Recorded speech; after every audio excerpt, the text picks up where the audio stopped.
You've probably noticed this strange thing about honesty.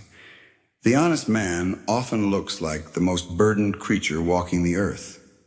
There he goes, shoulders a little hunched, eyes a little too awake, moving through the world as though he's carrying a stone no one else can see. And people whisper, "Poor man, he makes life so hard for himself." Yet if you watch him closely, closer than most ever bother to, you'll see something quietly astonishing. For all the heaviness he carries on the outside, there is a peculiar lightness in the way he breathes, as if his lungs know a freedom the rest of us are still bartering for. This is the paradox most people never sit still long enough to notice. Truth hurts before it frees, and lies soothe before they suffocate. Most of us reach for whatever brings quick relief, even if the bill arrives years later. But the honest man, inconvenient as he is, pays up front. He pays in discomfort, in awkward silences, in not fitting quite right into the costumes the world lays out for him. And yet he pays nothing in the long term, because truth, unlike illusion, does not charge interest. It's easy to mistake his early suffering for failure. The world certainly does.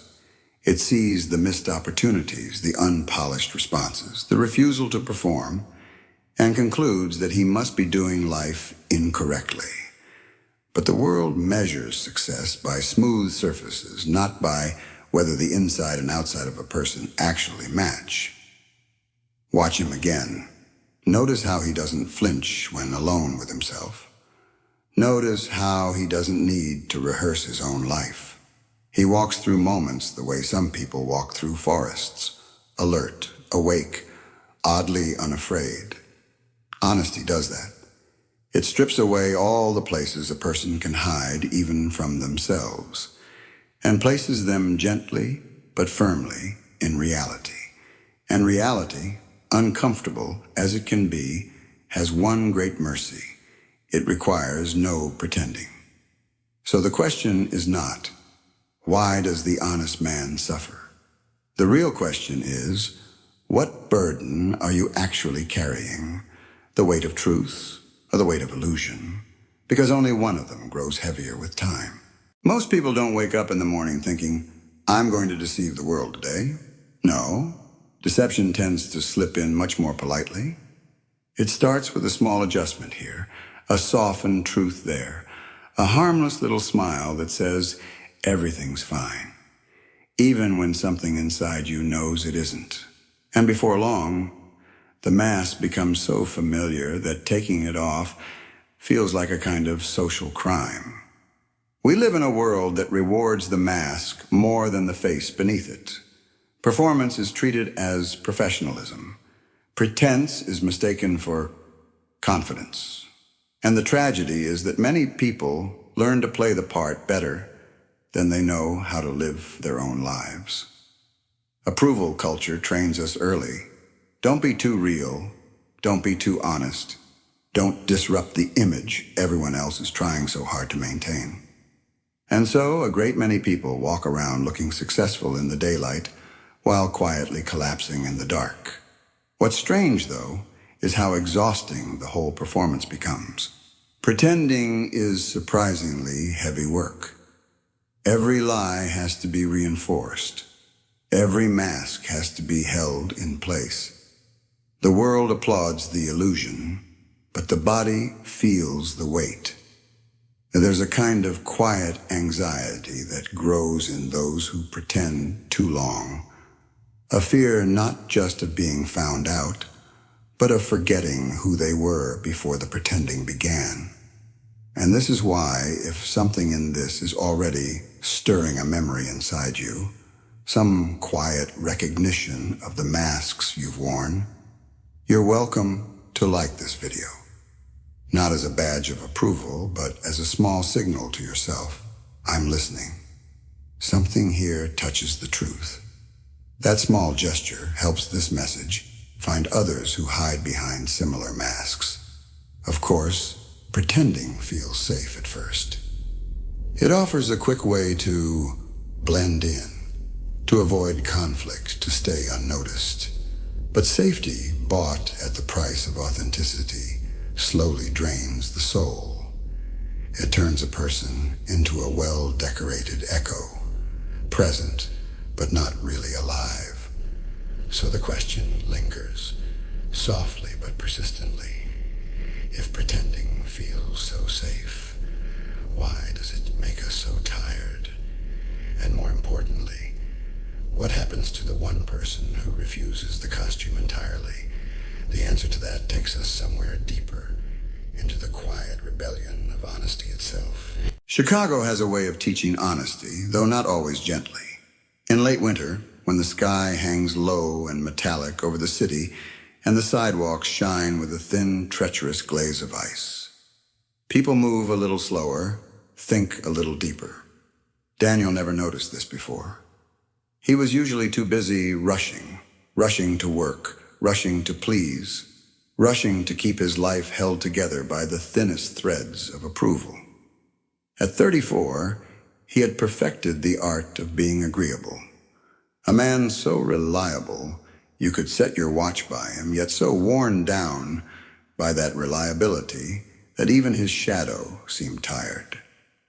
On this particular morning, he stepped into the office elevator with a cup of coffee he didn't really want, the cardboard sleeve softening from the heat against his palm.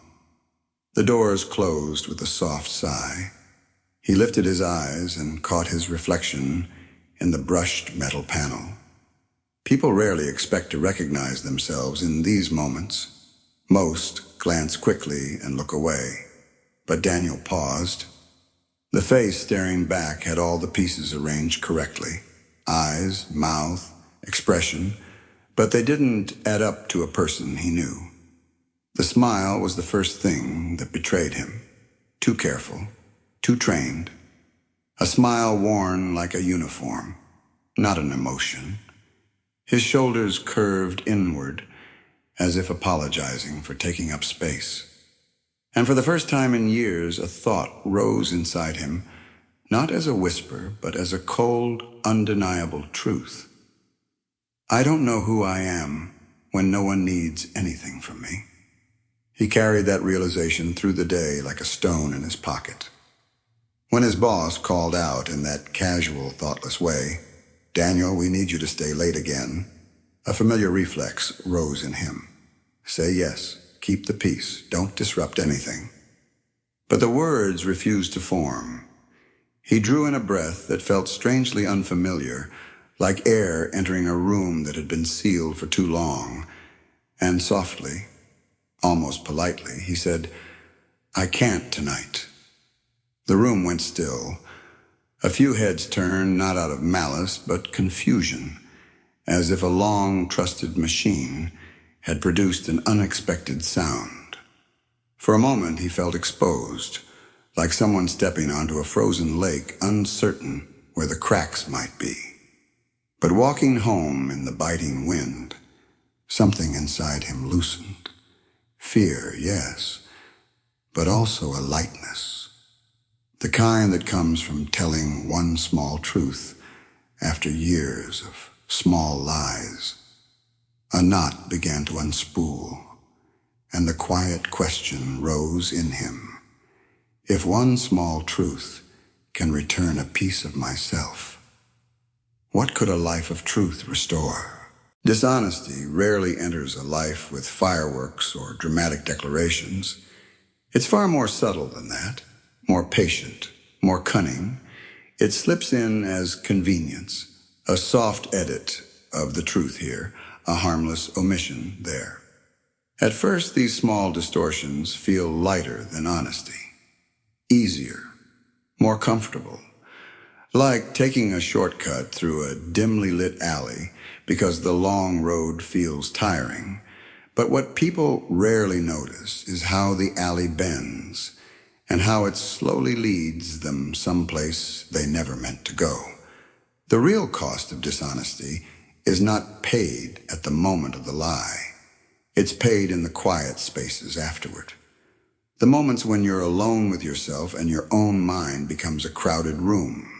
The lie you told someone else is forgettable.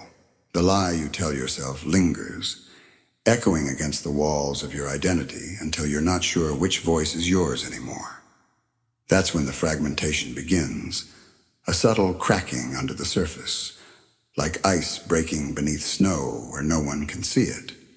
People often assume dishonesty is a way to avoid pain, but in truth, it's a way to defer pain, add interest. Every untruth must be maintained, repaired, protected. It demands more lies to stay alive. It demands memory, vigilance, and a constant performance. And slowly, almost imperceptibly, a person becomes the curator of their own illusion, spending more energy holding up the mask than living their life.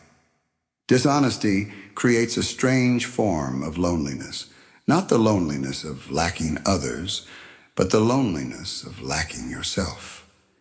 You begin to drift, to feel like a visitor in your own life.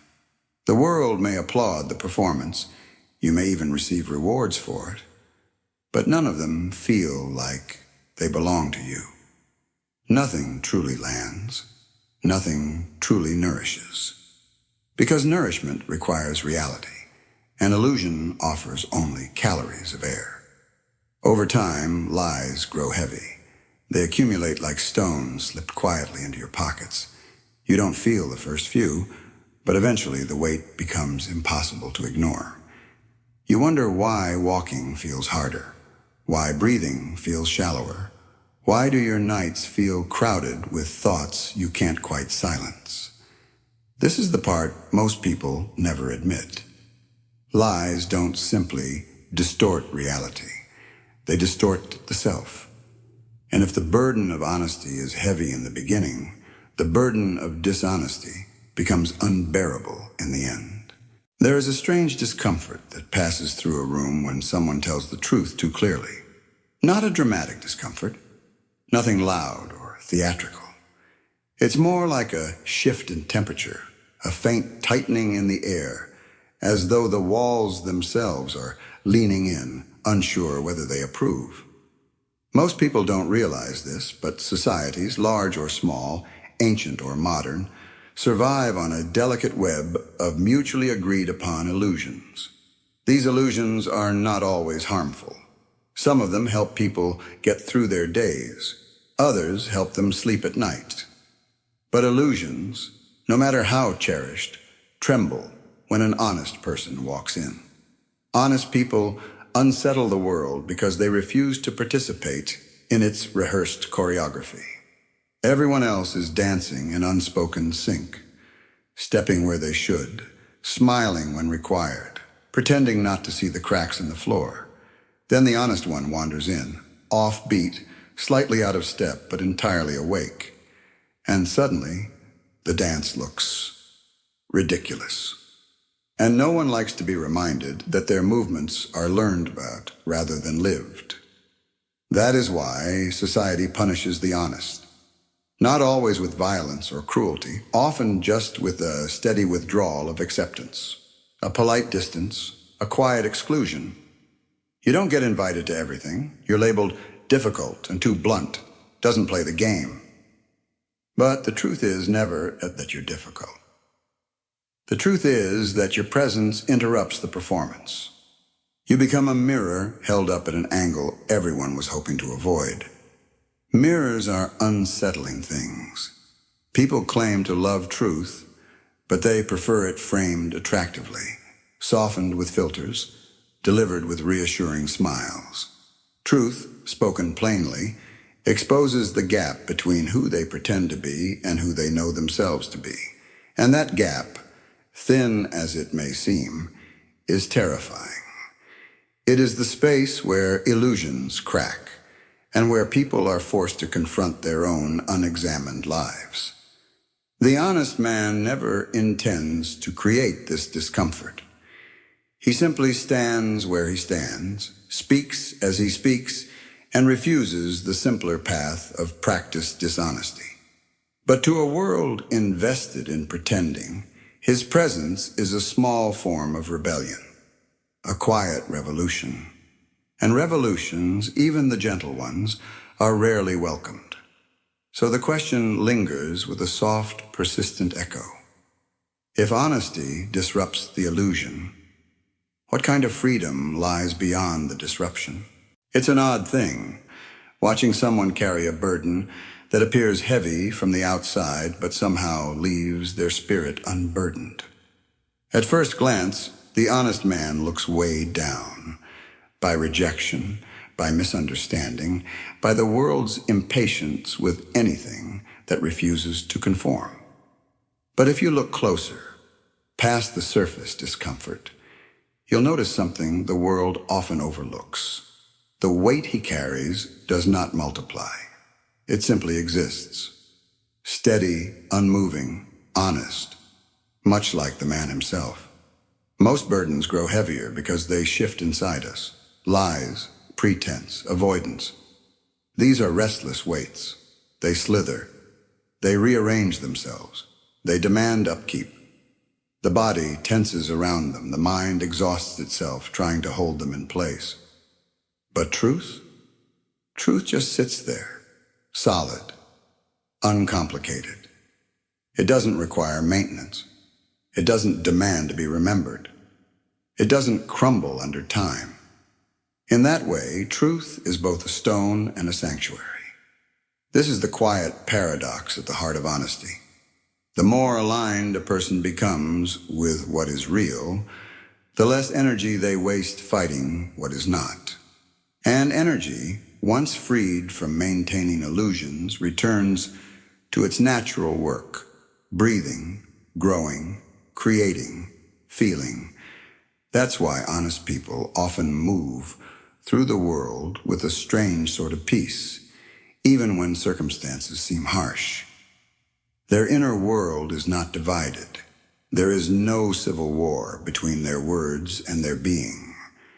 Some people mistake this peace for naivety. Others envy it without understanding where it comes from. But inner freedom isn't mystical. It's structural. When your inside and outside no longer contradict each other, reality meets you without resistance. You stop tripping over the stories you've invented. You no longer fear being exposed because there is nothing left to hide. And yes, the world may still misunderstand you. It may still press against your edges, testing your resolve, questioning your choices. But that too becomes lighter over time. A person aligned with truth walks a straighter road. Not because it's smooth, but because it doesn't split beneath their feet. Eventually, you begin to sense a subtle shift, a quiet grace. The world cannot carry you until you stop carrying what is false. So the deeper question becomes, if truth makes the heart lighter, what might you feel if you set down even one illusion you've been carrying? There is a certain kind of magic people chase these days. Not the ancient kind whispered by sages, or the quiet kind woven into the rhythm of the seasons, but a modern spellbook of cheerful affirmations and whispered promises. Just say it enough times, and the universe will bend to your will. It sounds comforting in the way a warm light does when you're sitting in a dark room. But if you look closely, not cynically, just honestly, you'll notice something off in its glow. Because reality, for all its mystery, has never responded to performance. It responds to alignment. It responds to the truth. People repeat phrases like incantations, not realizing their own bodies know when they're lying. They say, "I am abundant," while their breath trembles with fear of scarcity.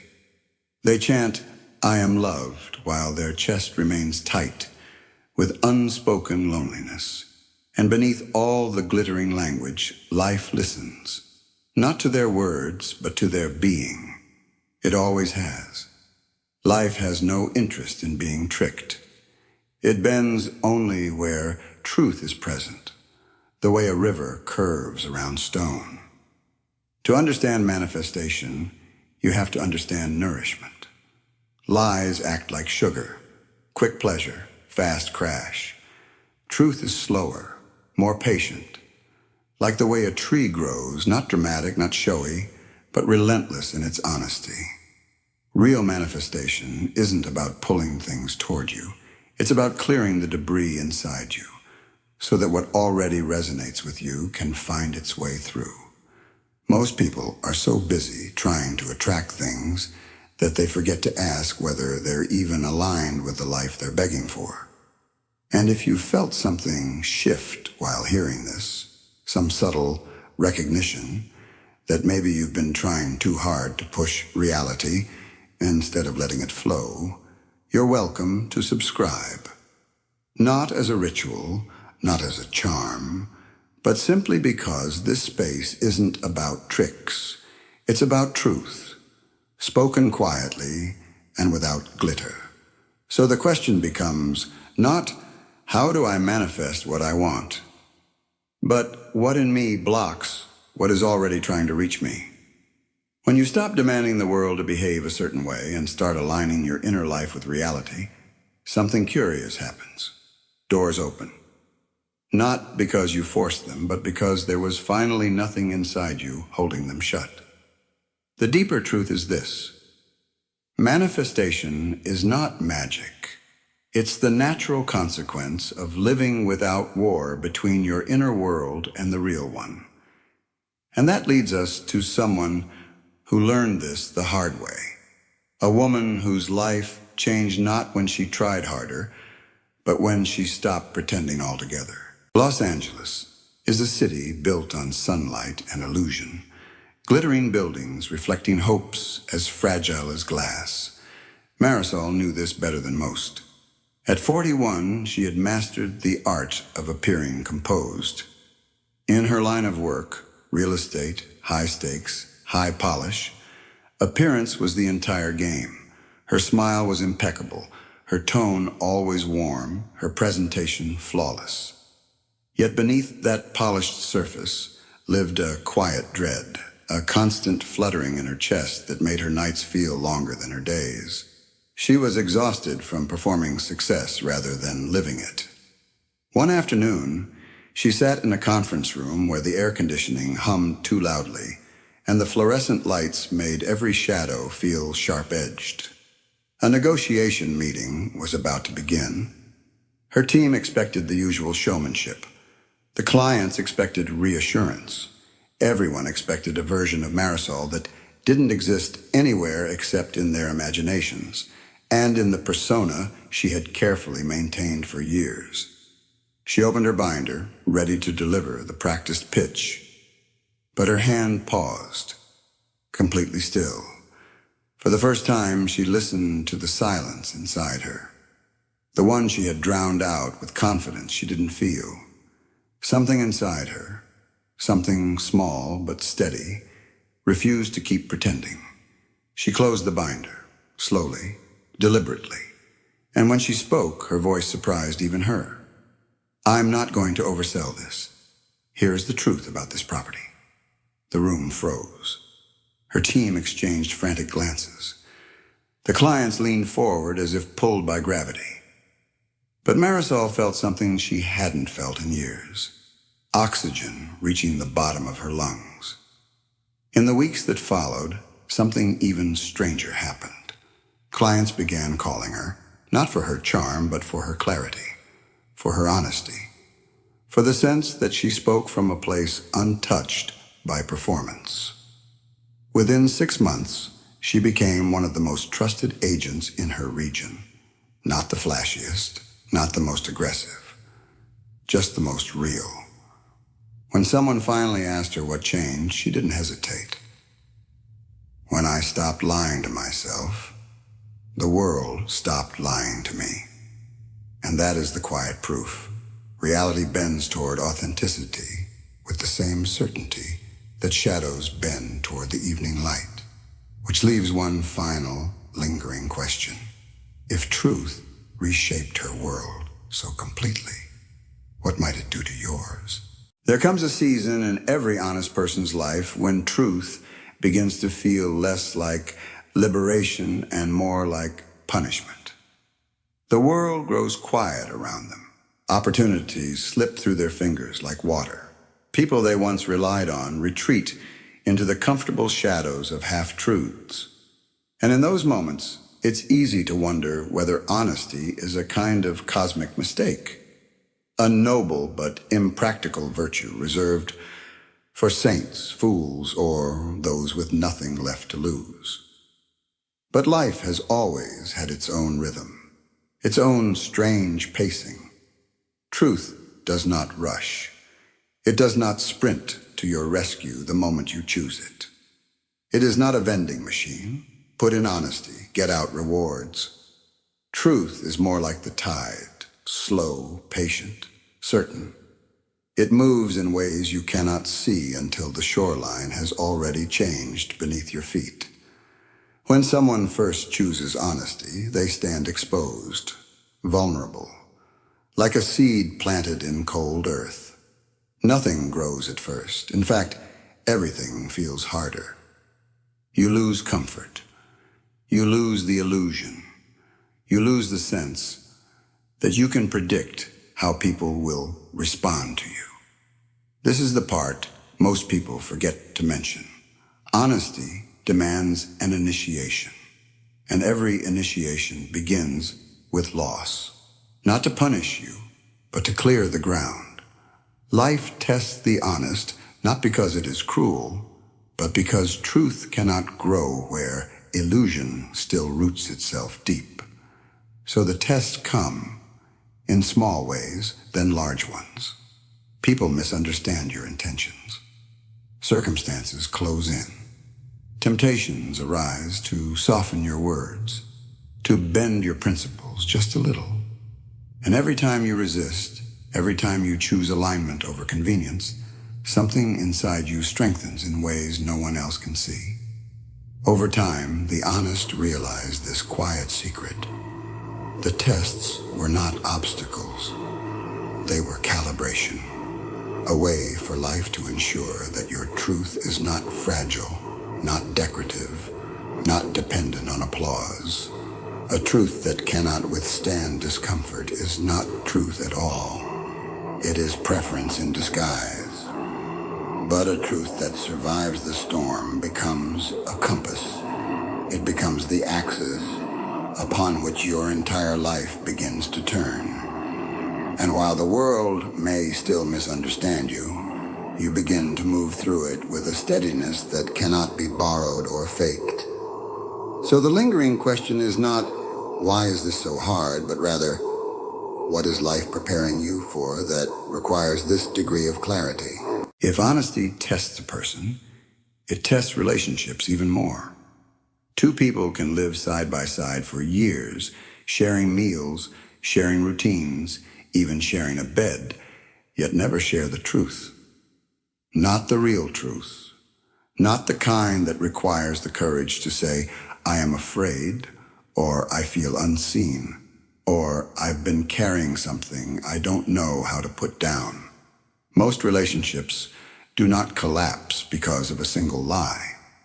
They collapse from the slow erosion of unspoken truths, each one small enough to ignore, but heavy enough to add weight to the silence between two hearts. Emotional dishonesty begins subtly, a withheld thought, a softened expression, a smile meant to keep the peace rather than reveal the soul. At first, these small deceptions feel harmless, even kind. We tell ourselves we're protecting the other person, sparing them pain, avoiding conflict. But the truth is never spared. It only waits, and the longer it waits, the sharper its edges become. People think conflict is what destroys intimacy, but it's the lack of truth that does. You cannot know someone who never shows you their actual face, and you cannot be known if you constantly hide yours. Yet honesty in relationships is not reckless transparency. It is not the weaponization of truth. nor the careless dumping of emotion. It is the quiet bravery of showing your real inner life, not because it guarantees closeness, but because closeness cannot exist without it. When two people choose honesty, even clumsily, even imperfectly, something remarkable happens. The air clears. The anxiety softens.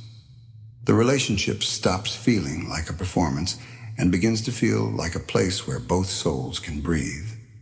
And if hearing this stirs something in you, if a small part of you recognizes truths you've swallowed for too long, you're welcome to comment below. Not for the algorithm, but perhaps for yourself. Because sometimes naming the truth is the first step in setting it down. The real question, lingering beneath all relationships, is simple. Will you choose connection built on truth, or comfort built on hiding? One leads to intimacy, the other to quiet heartbreak. And life, in its strange precision, always responds to which you choose.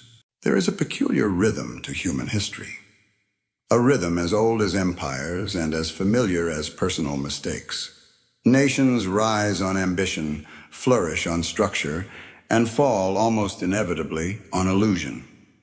It never happens suddenly. Collapse is a slow unraveling, a subtle trembling beneath the surface long before the walls crack. And if you pay attention, you'll see the same patterns that shape individual lives, shaping entire civilizations. A lie told by one person is a small tremor. A lie told by thousands becomes an earthquake. A lie embraced by a nation becomes destiny. Great societies rarely crumble because of a single moment of corruption. They crumble because too many people agreed, over too many years, to look away from truths that felt inconvenient. Leaders promise comfort instead of honesty. Citizens choose convenience over awareness. Generations inherit illusions as if they were heirlooms, and the cost grows quietly, like pressure beneath the earth. Eventually, the ground splits, not because the truth arrived, but because the weight of denying it became unbearable. Yet in every era, there are a few individuals who refuse to participate in the collective pretending. They are rarely the loudest, rarely the most celebrated. Often they are dismissed as troublemakers or pessimists. But these people, the ones who see clearly, who speak when silence is easier, they are the gardeners of existence. They plant truth in soil that has been exhausted by illusions. They stabilize the ground simply by refusing to lie about what they stand on. Truth, after all, scales just as powerfully as deceit. One honest person creates space. 10 honest people create a culture. 100 create a movement. 1,000 create history. And if someone in your life carries this burden of seeing clearly, of refusing to pretend, you're welcome to share this video with them. Not as a gestures of agreement, but as a reminder that clarity is not a curse. It is a contribution. Civilizations fall when truth becomes negotiable. They rise when truth becomes shared. And though the world may seem too large for one person to influence, honesty travels farther than any illusion. It stabilizes quietly, like roots expanding beneath the earth. Which leads to the question that echoes across centuries. If entire nations can collapse under lies, what might happen to a single life built entirely on truth? There is a moment, subtle, almost imperceptible, when the honest man finally understands the nature of the burden he has carried. For years, it felt like a stone pressed into his palms, a weight he never asked for but could not put down. It slowed him, challenged him, isolated him. It made him a stranger in rooms where others seemed perfectly at home in their illusions. And yet, Something quietly transformative was happening all along. The weight he carried was reshaping him, not crushing him, carving him. Truth has a way of sculpting a person from the inside out. It chips away what is false. It sands down the sharp edges of fear. It exposes what is real, even when the real is uncomfortable or raw. At first, this feels like a loss.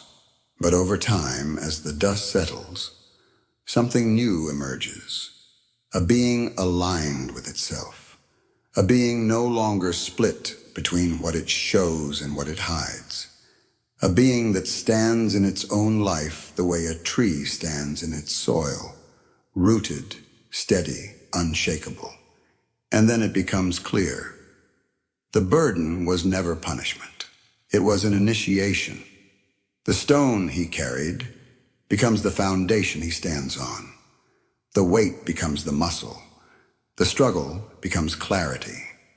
And slowly, impossibly, the stone begins to feel less like a burden and more like wings, not lifting him from reality, but allowing him to move through it with grace he didn't have before.